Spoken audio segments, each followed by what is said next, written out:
in the midst of a huge transformation where our peers, communities, and workplaces are all really melding into one. Welcome to Reimagining Company Culture. My name is Christina Giordano, she, her, and hers, and I am the Senior Partnerships Manager here at AllVoices. Today, I am very excited to welcome our next guest onto the interview series, Bryce Celotto, Justice, Equity, Diversity, Inclusion founder, educator, and strategist, and founder of Swarm Strategy. Bryce, it's so good to see you. If you want to share a little bit about yourself, including your pronouns, and when you were younger, do you remember how exactly you answered the question, what do you want to be when you grow up? Yeah, of course. Thanks, Christina. Thanks, AllVoices, for having me. I'm really happy to be here with you all this morning having this conversation. So my name is Bryce. I use he, him pronouns. And as you said, I'm the founder of Swarm Strategy. And when people ask me what I wanted to be when I grew up, I actually thought about this all the time when I was a kid.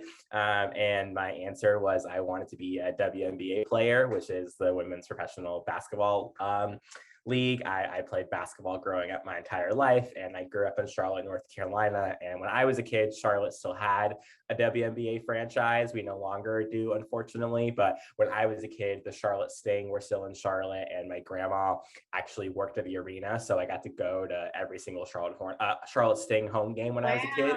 And I'm still a big WNBA fan. So shout out to, women's pro basketball. So I definitely wanted to be a WNBA player. Because I'm transgender, which we'll talk about more later. And I also really wanted to be an author because I've always, so that was like my dream career was I was going to play basketball, but also like write on the side, which I still kind of do a lot of writing in my current career, my current job. So I guess that part kind of came true, just not the way that I thought it would. There you go. You can wear many hats, folks. I love listening to people's answers. It's really interesting to hear, kind of reflecting back where we thought we would be, 20 years from now, or just like 10 years from now as well. Fast forward to today, you are the founder of Swarm Strategy. And in our previous conversation, we talked about how a lot of companies, when you started the organization in June of 2020, a lot of companies were reaching out, they wanted to work with you and lean into anti-racism work.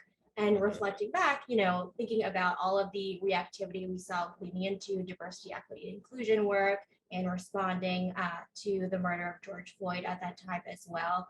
A lot of folks were like, we need anti-racism training, we need workshops, we need to work with an outside partner, which is great. Can you tell me about what that time was like and how you were responding to that? Yeah, I mean, June 2020 was really hectic, right? Because I kind of did start all of this at a time where, like you mentioned, there was a much higher demand for these kinds of conversations, and organizations and companies were really kind of looking for supports and strategies. So, looking back almost 2 years later now, right, which is so wild to think that it's been 2 years. It doesn't really feel like it, at least for me. But looking back, I really think about a few things come to mind. One, I think you mentioned the word reactive, right? And I think that's really important. So often, unfortunately, diversity, equity, inclusion efforts are reactive, right? Companies will bring in consultants like myself, after a really big, social uprising like we saw in summer 2020 with George Floyd or with Breonna Taylor, or they'll bring in, consultants after maybe they have an internal issue, right? There's an internal relationship issue in the organization. So they'll bring someone in as kind of like a mediator, or bring someone in as kind of like, oh, we have to fix this because there's some sort of internal conflict, right? So I think that reactive piece that you named is really critical because so often, this work is seen as reactive. And one of my goals when I work with clients and I work with companies really is to kind of get them to shift their mindset that hey, you shouldn't just be doing diversity, equity, and inclusion work to solve a problem or to solve, a critical crisis moment that's happening. This work really has to be proactive and has to really be responsive, right? Responsive versus reactive. And the difference there is responsive, meaning, we're responding to the needs of our employees in real time, and we're doing it because we care about them and we want to create a more inclusive culture, not because we are trying to just react to this crisis moment, right? So I think that's one reflection I have looking back on summer 2020 is just like you named, so much of that work was reactive versus responsive.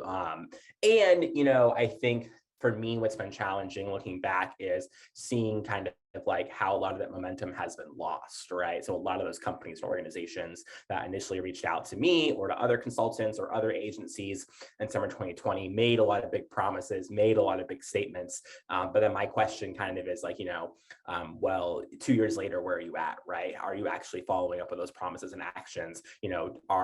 Has your company culture actually improved? Are you retaining, are you hiring more BIPOC staff, more staff from marginalized communities? So I think that's another thing I think about, right? Is kind of like, I really look at summer 2020 as, it was an opportunity, if you will. And I don't like saying it that way. I think more really summer 2020 was not new for BIPOC people is what I would say. Like it was not new for Black people, right? Like I think a lot of allies, a lot of people with privilege, a lot of white people, summer 2020 kind of opened their eyes, right? But for people from marginalized communities, for Black people, it was like, yeah, this has been happening for 400 years, right?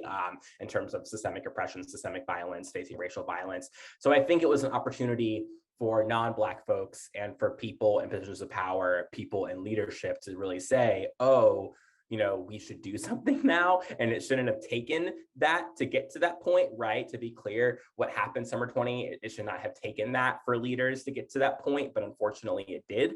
So now for me, it's kind of like, okay, 2 years later, where are we at and what are you doing? And, how can we continue building actual sustainable supports rather than just like these reactive moments of response to these issues?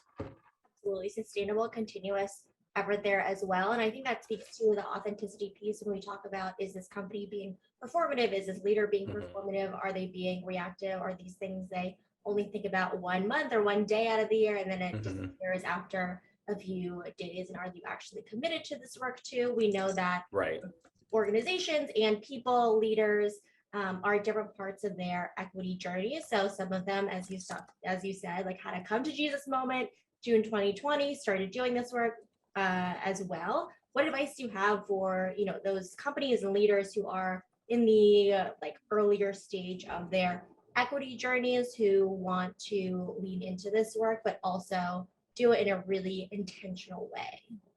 Yeah, I think there's a lot of things that come to mind, but I can't give you like a full DEI strategy in a couple minutes or on this podcast. But I think there's kind of like 3 initial things that come to mind. And first and foremost is like transparency, right? I think that's kind of, you said the word authenticity a second ago. And I think, kind of what pairs with that is transparency, right? In order for you to be authentic, you have to be transparent about where you're at or where you're not at in your journey, right? So, an example of that is, a lot of companies, for example, released Black Lives Matter statements a couple summers ago. A lot of companies, Pride Month is coming up next month, and a lot of companies will release statements for Pride Month being like, we support LGBT people, right? But then they won't necessarily have like internal policies in place to support their LGBT employees, right? So I think first and foremost, transparency. So that really means like being clear about where you're at and where you're not at, right? So like, if you say for Pride Month, like, hey, we support LGBT people, but then internally you don't offer LGBT inclusive healthcare insurance policies, or you don't have an LGBT ERG or something, right? Like acknowledge that, right? Say like, hey, like here's what we're doing to make sure we're, making people from these specific communities inclusive. We're not there yet, but like, here's our plan, or here's where we want to go, right? And here's who's in charge of that work, so just being really transparent about like where you're at and where you're not at. And honestly, that starts like in the like hiring process. A lot of companies will reach out to me to be like, hey, how can we make our hiring processes or recruiting processes more inclusive, right? And that transparency like starts from the very beginning, even there, right? So like, a lot of candidates right now, like the job market is definitely geared toward candidates. It's a candidates market, right? So meaning that people have a lot of options for where they want to work right now and have a lot of power going into these situations with companies, right? So, if you're hiring new staff right now, like that transparency should start from the interview process, right? So when you bring in new candidates, especially if they're candidates from marginalized communities, so if they're BIPOC, they're LGBTQ, they're disabled, they're immigrants, what have you, saying like, hey, Christina, thanks for coming in today for our job interview. We are really working on DEI here at blank company. And like, here's 5 steps that we're taking. And here's 3 steps where we know we need to get better, right? So like that transparency from the beginning goes a really long way, I think.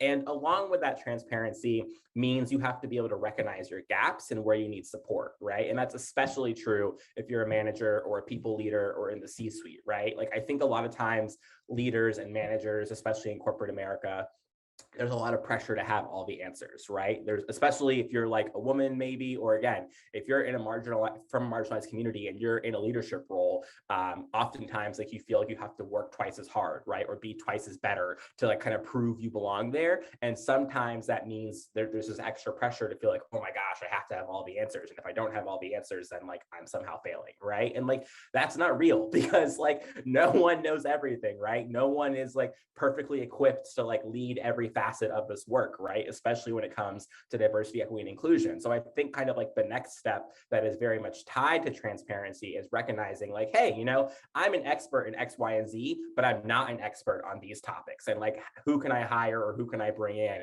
to, be an expert on these topics and who can I partner with, right? So recognizing, where you need help. And then from there, being able to create strategic partnerships that really fill in those gaps, right? And then I think the last thing I would say, and again, these are like very kind of like, we could spend the next hour just talking about this, right? So I think like the next thing I would add to that is like really designating, a significant amount of time and a budget to this work, right? So often I think, again, going back to that kind of like reactive to responsive paradigm, so often, a lot of leaders or companies or organizations want DEI work to be able to happen overnight, right? They want to be able to change their company culture after a couple workshops or after a demographic survey or company climate survey. And like, that's not real, right? Like you really have to designate like real time to this work. So that means, having a 2-year strategic plan, right? And having that strategic plan broken down by quarters. I always like to use quarters, kind of break things down and like create measurable goals and measurable opportunities for success, right? That means, designating time also means giving your employees time to do this work, right? So for example, if you have ERGs and BRGs, are you giving the folks in those groups, particularly the leadership of those ERGs and BRGs, are you giving them the actual time they need to do this work, right? Which might mean taking some other responsibilities off their plate, from their day job. And like, that's okay, right? Like you can't overwork people, overschedule people and expect them to be able to implement, DEI processes or policies or programs, right? So designating time also means, pushing back against that sense of urgency that I think a lot of times leaders and managers feel where, oh, we have to do 20 things at once. Oh, we have to get this all done at once. And like understanding like, nope, you have to give your employees actually time to do this work. Even if you're just doing workshops, right? Even if you're just at the beginning of your journey, a mistake I've seen a lot of times is organizations will bring, again, myself in or other consultants in to do like DEI workshops, but then they won't actually give their employees like time in the day to like attend those workshops, right? So they'll schedule the workshop, attendance will be very low, and then they'll say, oh, well, we tried, we had the workshop and the interest just wasn't there. And then my next question will be like, well, did you like actually encourage your employees to clear their calendars to attend this workshop? Or did you take something off of their plate so they could attend the workshop, right? And the answer so oftentimes is no, right? So it's like designate time, and then with that, like designate a budget, right? So that means like paying ERG and BRG leaders for their work, right? It means paying consultants for their work, but it also means like if you have an internal DEI team, like a DEI director or chief diversity officer, do they have autonomy over their budget and over their team to like do the work they need to do, right? So those are just kind of like some basic starting points, I would say, if you're just kind of starting off in this work. No, I think that is really helpful in terms of 3 places to start. And also what I think it comes down to too is how are you setting people up for success? How are you being intentional in not asking for unpaid emotional labor? How are you investing time, money, and resources in these initiatives? And how are you looking at this as a long-term commitment to diversity, equity, and inclusion as well? Because let's be clear, when they work with Bryce, when they hire a chief diversity officer or a diversity, equity, and inclusion program manager, it is not one person's job to make sure an entire organization is equitable and feel like people belong. You have to make sure you work with managers, executive leadership, different employees, and it takes time. You can't just do this reactively to get all of these different pieces and really think thoughtfully about this. And I know, we are in May 2022. Can't believe we're here, keep trucking along. I know. And as we enter June, I know you mentioned Pride, when a lot of organizations, especially private employers, are leaning into statements, changing their logos to be rainbow as well. What should initial education and learning look like? Especially, as we try to authentically, there's that word again, honor and celebrate Pride and LGBTQI plus employees 365 days a year, with the caveat that no group is a monolith, but we really want to be specific in who we're talking about. Yeah, no, great question. Thank you for that, Christina. And I think, I have a lot of mixed feelings about Pride Month, like as a Black queer transgender person. I think a lot of companies have good intentions during Pride Month, like you just named, with like, the statements and the logos. But at the end of the day, like my biggest question for those companies is like, well, what are you actually doing for LGBT people, specifically the most marginalized in the LGBT community? So thinking about transgender people, thinking about transgender women of color specifically, right? Thinking about LGBT people who also live with disabilities or who are also undocumented, right? Like another part of June that I think a lot of companies don't acknowledge is June is also Immigrant Heritage Month, right? And we know that there are hundreds of thousands of undocumented LGBT people living in the United States, right? So I think there's like, step one, I say it to say, it's like step one is acknowledging that, right? Acknowledging that like the LGBT community is not a monolith, because so often we are represented, in these pride campaigns or in these business settings as just kind of one thing, right? Typically it's like white cisgender gay men, or maybe you have, very thin androgynous white non-binary people, right? There's like a very specific way that organizations usually target or usually market to the LGBT community, and it leaves out a lot of those groups that I just named. So that's like step one, right? I think going further, whenever organizations ask me to come in and do Pride Month talks, I love doing Pride Month talks. I'm still booking if folks are interested in reaching out, shameless plug.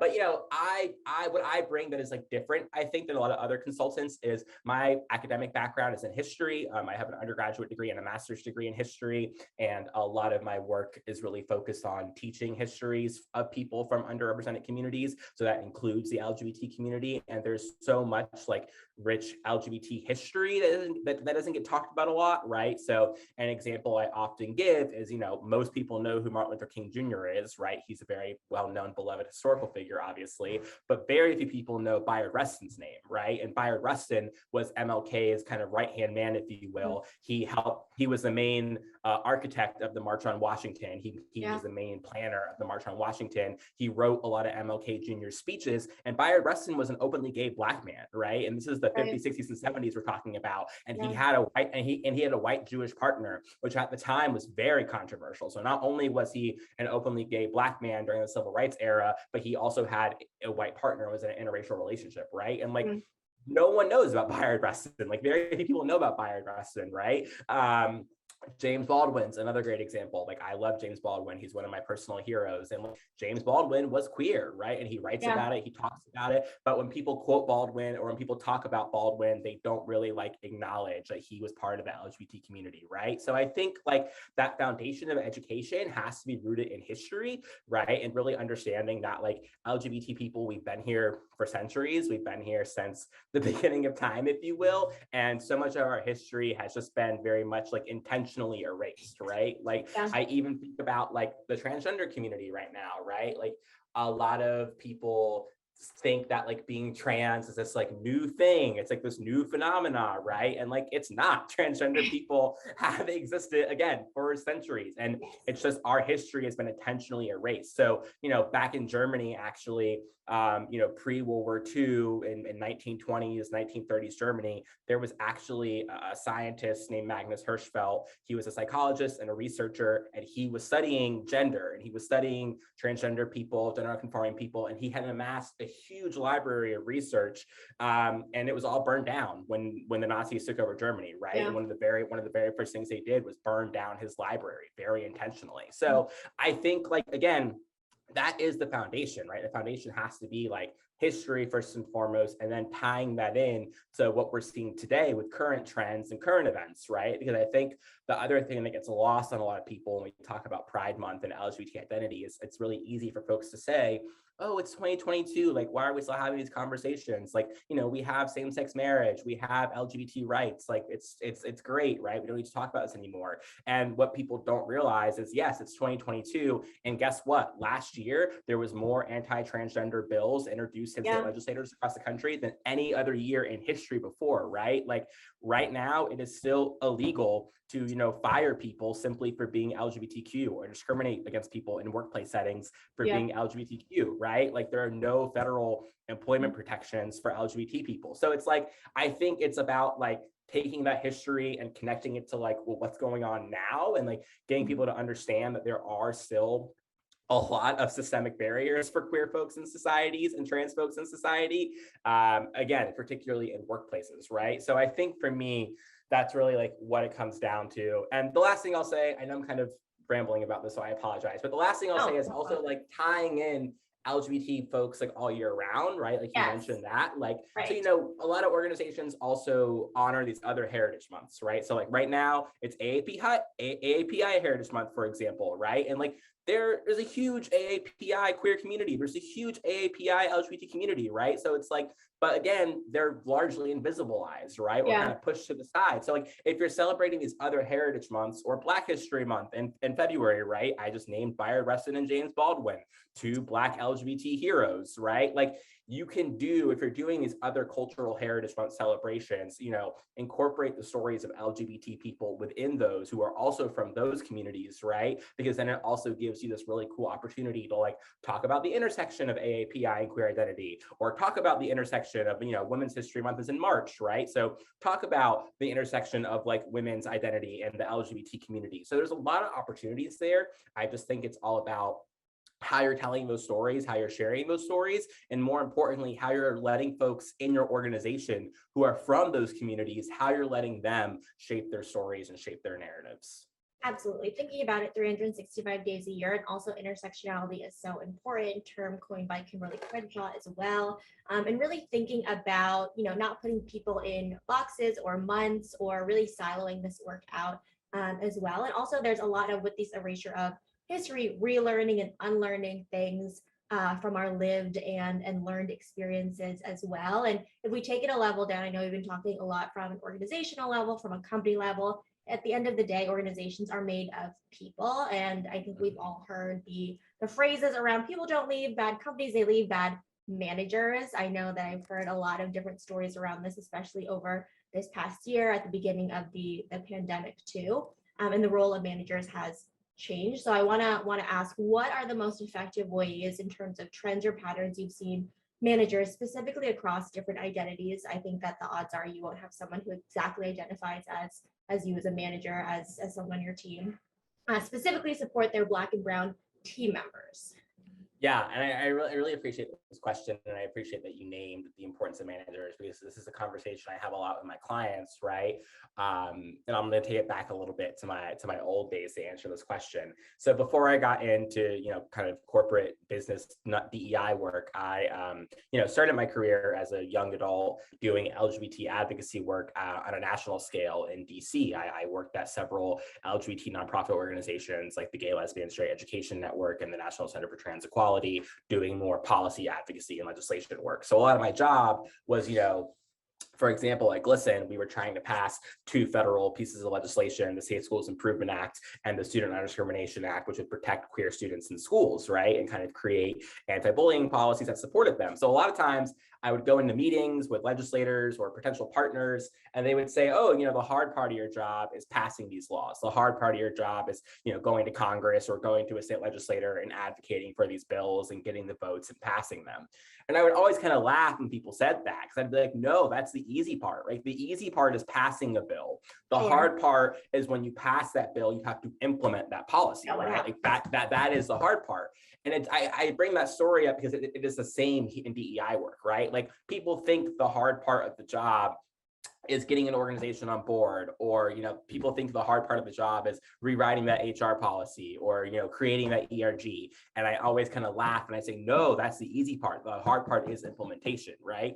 And this is where middle managers come into this work. Middle managers are the most important people at your organization when it comes to diversity, equity, and inclusion, period, hands down. Because the job of managers are to be the implementers, right? Like that is their job, is to take directives from the C-suite, from executives, from the top down, and then managers that take that to their employees, and their job is to model that behavior. Their job is to ensure that that is happening across their teams, right? Yeah. So I really think it comes down to reframing the way we think about management. And you kind of started getting to this, but like management traditionally has been very historically top down, right? It has been about supervision. It has been about control, quite frankly. It has been about, you know, I'm going to tell you what to do and here's how to do it, right? And I think managers really have to reframe their roles, and especially when it comes to diversity, equity, and inclusion work, right? I see managers, the best managers, in my opinion, the best managers that I've had, the best managers that I've mentored, the best managers that I've worked with, have been facilitators and connectors. That's really what I see your role as a manager. If you are a manager, your job is not to tell people what to do. Your job is to facilitate experiences for your team and to facilitate a space for your team where everyone feels like that they can use their voice, that they can come to you with questions or problems. Your job is kind of to be someone, you know, where you are the anchor, if you will, that folks can bounce off ideas. But you know what I'm saying? Like your job isn't to like tell people what to do. Your job is to like listen and be there. And the second part of that is to make connections, right? Meaning like if I'm your manager, Christina, and you come to me and you're like, hey, you know, I am really good at X, Y, and Z, and I want to get better at this thing, right? My job then is to say, oh, I know someone in the organization, or I know someone maybe outside the organization, but still in this professional circle that can help you get better at that thing you want to get better at, right? Like that is your job as a manager. So when I think about, you know, supporting your Black and Brown employees specifically, this is going to sound oversimplistic perhaps, and maybe it is it starts with listening, right? Like, first of all, like I really, like one of the first things I do when I'm working with VPs or working with managers or working with leaders is I ask them about their one-on-ones. I ask them about how often they have one-on-ones. I ask them about the questions they're asking in one-on-ones. I ask them when they're having one-on-ones in terms of like even like the time of day, right? Because that makes a huge difference. So like the first thing is just being more intentional about communication. And that really starts with one-on-ones. I always tell managers that one-on-ones are great opportunities to collect data. Like we so often think about data as like a demographic survey or an employee happiness survey, right? And like those hard numbers, when really data is the everyday interactions you're having with your staff and having with your team, and figuring out like, oh, like Christina came and told me yesterday that, you know, she was really struggling with this, or that she was actually really happy with like working on this kind of project. Your job as a manager is to like remember that, use that as data, right? And then, okay, well, what other kinds of projects that are similar to that I can put Christina on, right? So like one is just like listening, which again sounds too simple, but that's really it. And two is just like, again, being aware of like your gaps and like where you can and can't support people, right? Like again, going back to what I said earlier, I think managers feel a lot of pressure to have all the answers, and you don't, and that's okay, right? And the third thing I would say is I actually wrote a whole article about this. I don't know if we can link it possibly. So I wrote an article back in summer 2020 called Supporting Black Staff in Times of Crisis. And it was specifically geared toward managers and organizational leaders, kind of like, here's a checklist of what you can do to support your Black and Brown staff across the board, but particularly in these heightened moments of crisis, or these heightened moments of, you know, crisis is the right word. I was trying to think of another word. I'm like, there's not another word. You know, and one of the things I wrote in there was just also like being flexible, right? Particularly with COVID, particularly with just like everything that's transpired these last 2 years, work has really changed, and people want and need different things from their managers than they used to. And one of those things is more flexibility, right? So understanding that like, hey, you know, if there is a moment like we saw in summer 2020, your Black and brown staff are going to need more time to decompress, and like that's okay. Or, you know, understanding that Black and brown people are more likely to live in communities that have been harder impacted by COVID, right? Have been harder impacted by inflation and all these kind of social problems we're seeing, and understanding, like, taking your privilege as a manager, especially if you're a white manager, and understanding that, like, hey, you know, my employees from these communities are going to be more impacted by these issues likely than I am, right? Yeah. And having the humility to be able to say that and understand that. So I think, again, there's like a lot we could unpack there when it comes to like management practices, but I think those are just kind of like some general best strategies. Yes, thank you for sharing those. We will link the article in the show notes as well, so people can check that out more in depth too. Active listening is so important. One, because people are different across the board. So the way I like to be managed is probably not exactly the way that you like to be managed. And the only way you would know that is you would ask those curiosity-based questions as well. And how I like to be managed might change 6 months down the line. Yeah. Everything happening in the world changes day to day. So really having that active amount of communication. And you did bring up that data piece in terms of qualitative and quantitative. I think no matter if we have a webinar, in these conversations, a lot of questions that we get from audience members is around, you know, how are you measuring the success of these diversity, equity, and inclusion initiatives? What's the ROI? I would like to think that we are past the conversation of why is it important, but it's not lost on me that at some organizations they are still asking these questions. And then on the other hand, really genuine question around, you want to make sure that you're set up for success and invested in these initiatives. What gets measured gets invested in at organizations as well. So what is your philosophy around measuring what's working, what's not, et cetera? Yeah, I think this is a really tough question because, again, like so much of business, like rooted in like, you know, American capitalism, understanding that we're all working underneath like this like system of capitalism, right? Like in capitalism, you know, capitalism tells us and American culture tells us that progress is bigger. Progress means more, progress means unfettered growth, right? And if you're not growing at a certain rate, if you're not getting bigger at a certain rate, then you're somehow failing, right? And that is so often the scale that companies and organizations use to measure quote unquote progress, which is why like diversity, equity, and inclusion work is really hard for people to wrap their mind around in terms of that progress, because you don't necessarily measure, you know, the progress or success of DEI work in the same ways, right? Like how you measure success in terms of your DEI initiatives does not fit underneath the umbrella of capitalism, and that's how you know it's working, right? Like that's how you know like you're doing the right thing. So I say that to say I wrote down a few notes when you were asking that question, and I think it comes down to, again, 4 really basic things. One is just like recruitment and retention numbers are a great place to start, right? Like if you are kind of wondering just like how to basic measure your success, right? And you look at your recruitment numbers and you say, oh, hey, we're having a really hard time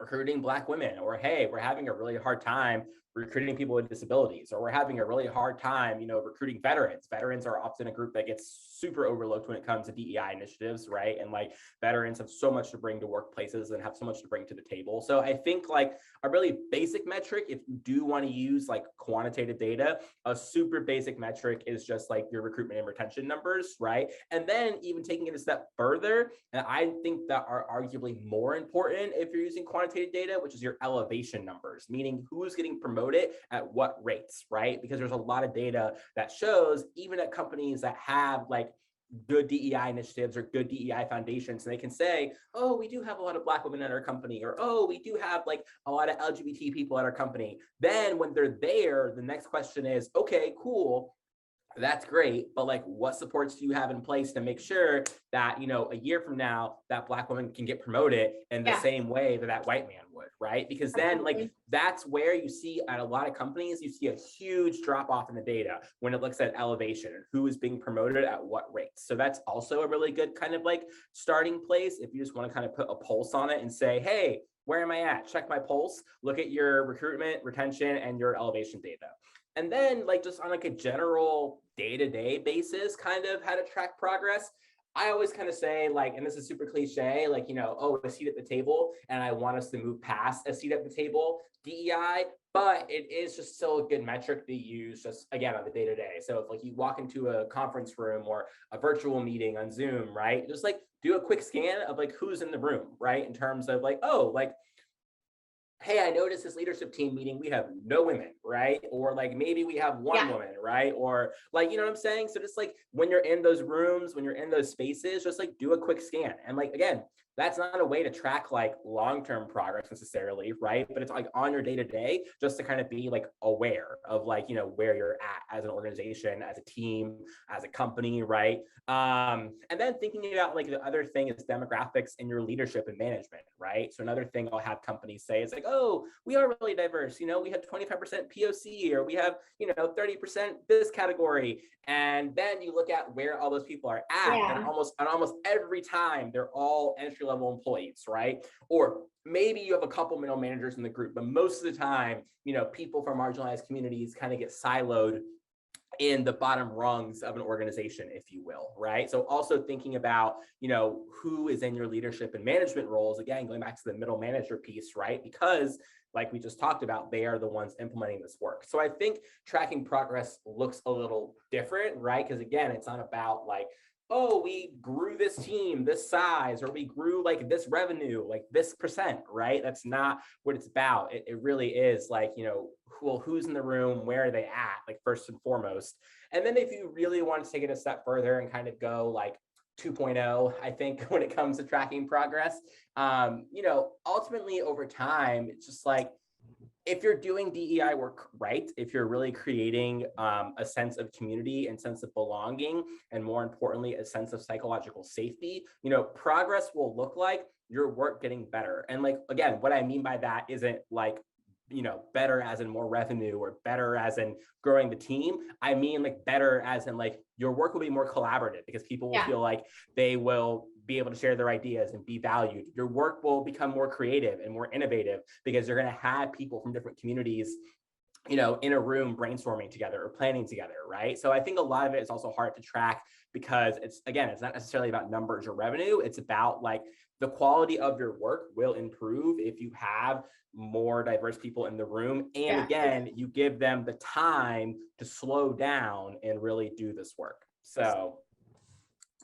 I think that's super helpful to just break down and understand as well. And again, give people the phrase used as like starting points. These are not end points of where to begin to, because it is deep rooted work and just questions to ask yourself as well. And you talked about the historical context behind the societal context. I would say most of us, you know, need to work in order to support ourselves and be in this system that we are in of capitalism, as you mentioned too.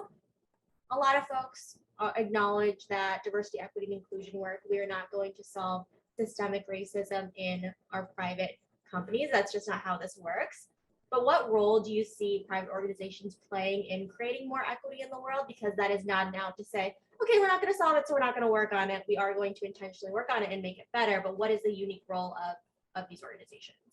Yeah, I mean, I think private companies have a huge responsibility, right? And a huge opportunity. And it's because of power, right? Like, again, you named capitalism, I named capitalism. Like, because of that, like, private companies have way more power in the United States than just individual people, right? It shouldn't be that way, right? To be clear, it should not be that way. People should have more power than companies, but like, we don't. So like, you know, that being said, I think, you know, it really is the responsibility of companies to do this work. And, you know, I think particularly for specific industries, there's even a higher responsibility to this work, right? So something that I've been doing more in 2022 is I've been partnering more with different cannabis companies and talking more about DEI in the cannabis space specifically, as someone who uses cannabis, as someone, again, who's a historian and understands the disproportionate impact the war on drugs has had on Black and Brown communities, right? So like when I work with cannabis clients, for example, like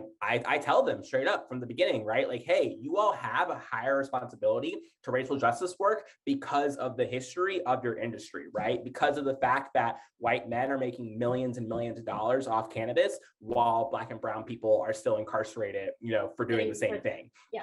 The same thing, right? So it's like, I think all companies have a responsibility, but particularly in certain industries, there's even like a higher level of responsibility. We see it right now with professional sports, for example. Professional sports are also a really big area where a lot of pro sports teams and pro sports leagues are leaning more into diversity, equity, and inclusion.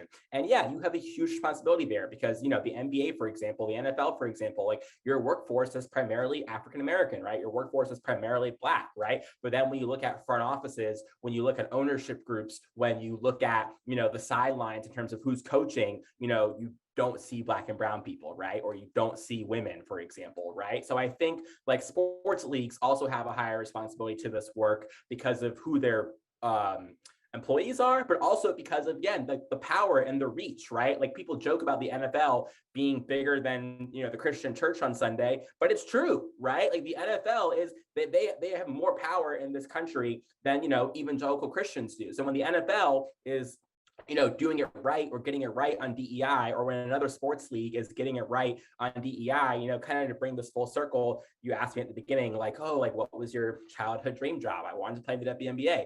The WNBA, especially summer 2020, when they were playing in the bubble, you know, the WNBA did some of the best work on racial justice and social justice. And it kind of got the attention it deserved, but it also did not because, you know, they're a smaller league and they're women's and, you know, sexism. But like the WNBA in summer 2020, like they did really groundbreaking work on voting rights. They did really groundbreaking work on, you know, racial justice in their communities. And so I think like there are really good examples out there of like how to get this right? And again, I think all companies have a responsibility, all industries have a responsibility, but particularly those really big ones that either have, you know, just a lot of power in the US, like the NFL, like pro sports leagues, or that have, you know, work in an industry that is historically been marred by racial injustice or by inequity, again, like cannabis.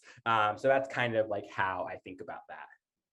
I think that definitely makes sense. It all comes down to power. It comes down to the responsibility. I think that is a big word too, in terms of giving back to the community and also thinking about who's in your organization and who you're profiting off of at the end of the day as well. Bryce, I really enjoyed our conversation. Our time is coming to an end. Is there anything I didn't ask that you want to share with folks who are listening, or, you know, underscoring a couple of key takeaways? I know you've given us so much throughout this conversation, but want to pass the mic to you for our final time. I mean, I think we really hit it all, right? I think if I could just synthesize it, you know, again, it really is just about, you know, understanding that DEI work is not about, you know, checking off boxes or getting people from marginalized communities to seat at the table even. It really is about reframing the conversation and narrative around power structures and systems, right? And the last thing I'll say, I think, to kind of wrap this up is, you know, I went to Montessori school as a kid, and I bring this up because I think it really influenced the way I think about the world still to this day. So, you know, for those of you that aren't familiar, Montessori education is very hands-on, very project-based. It gives kids a lot of freedom to really, like, you know, learn what you want to learn. You know, you take a lot of responsibility from a very young age for things like cleaning the classroom and like working together. And I think about that a lot. And I think about actually my first, second, and third grade teacher, Miss Cheryl, I had. She was like the Black Miss Frizzle, if you ever watched the Magic School Bus. And I promise this is going somewhere. And, you know, something that I've always been big on, that Montessori education is really big on, that Miss Cheryl in particular was very big on, is imagination, right? This idea of like creative play and imagination and learning through play. And I think, you know, I also say this as a former high lose history teacher, as a former educator, like we lose a lot of that as we get older. Most adults really lose that sense of wonder, lose that sense of play, lose that sense of creativity. And that's really required in DEI work. It's really important. Like I always challenge clients and challenge people I work with to like, hey, this work is about imagining new systems, right? Because the current systems we're working under, capitalism, racism, you know, all the systemic oppression, it doesn't work. It hasn't worked. And it's gotten us to this like major crisis point economically and socially, that the kind of like the last 400 plus years has like led to this moment, right? So in order for us to really create better systems that serve everybody equitably, in order for us to flip the script on who has power and privilege, in order for us to be more intentional about, you know, equitably distributing that power and privilege and creating spaces where people feel welcome and included and where diversity is really at the forefront. In order to do that, you have to imagine new systems, right? You have to be able to imagine what the world could look like if we unrooted all these systems of oppression, what your organization, what your team could look like if we removed all these barriers to access, right? Because at the end of the day, that's really what DEI work is about. It's about acknowledging that there are systemic barriers for certain groups at the expense of others, or for the betterment of others, right? And then like imagining something better. So I always just like, and because DEI work is, again, kind of we talked about at the beginning, it's seen as so reactive and it's seen as so negative and it's seen as so dark, right? Like, oh, we're responding to this crisis, we're responding to violence, we're responding to, these horrible bad things. And I want to like really flip that like, hey, like this work doesn't have to be like all doom and gloom or all dark. It can be really fun. It can be really creative. It can be really imaginative. And like, yeah, so I think that's like the biggest thing I want to leave people with. It's like just challenge them to like imagine like, what your team at your company could look like if we didn't have these barriers, if we leveled the playing field for access. Like just imagine, what you all could do, like what do you actually want to be doing, right? So I think that's like the ultimate takeaway. Allow yourself to imagine, lean into that creativity in doing this work. It requires a ton of innovation and thinking just differently than the way we have been taught, learned, or brought up in society. Bryce, thank you so much for being on Reimagining Company Culture this afternoon. Yeah, thank you. Can I actually do like one more shameless plug before we leave? Yes, please. I am actually going back to Pride Month and our conversation about that earlier. I wanted to do something for Swarm Strategy this year for Pride, and kind of wanted to, we're talking about reframing the conversation, reframing the narrative. I really wanted to reframe the conversation around Pride Month this year. So I'm actually in the process right now of planning my first webinar, my first virtual event for Swarm Strategy. It's going to be called Trans Entrepreneurship in Action. It's going to be a panel featuring 4 transgender entrepreneurs from across all different fields, from culinary arts to professional business coaching to fitness and gym. Fitness and gym to art and illustration and design. So it's going to have a really diverse array of trans panelists who do really incredible work across all these different fields. We don't have a date finalized yet. It will be sometime in early June. There will be information on my website, how to register, how to sign up. So that will all be dropping next week in terms of all the final details and information. But we'd love to have people there to really, again, take a different angle on Pride Month to really celebrate and uplift other transgender entrepreneurs and hear from them about how they started their businesses and how they're using their businesses to really do a lot of the stuff we talked about, right? Like how do you create a business that is built on a foundation of equity and anti-oppression and liberation? So they're going to be talking a lot about that. I just had the pleasure of moderating it. So you'll get a chance to hear from other dope trans people that are not me. I will just kind of be there to put it all together. So I would love to see folks at that. Again, the details will be on the Swarm website and all the Swarm social the week of next week, so soon. Incredible. Check out Swarm's website, attend the webinar. We're big fans of webinars here as well. So I will definitely be checking that out. And thank you all for listening. And as a reminder, at AllVoices, we really believe in employees and employers being seen, heard, and understood, and know it's a requirement for the business to really succeed overall. We will see you soon, everyone.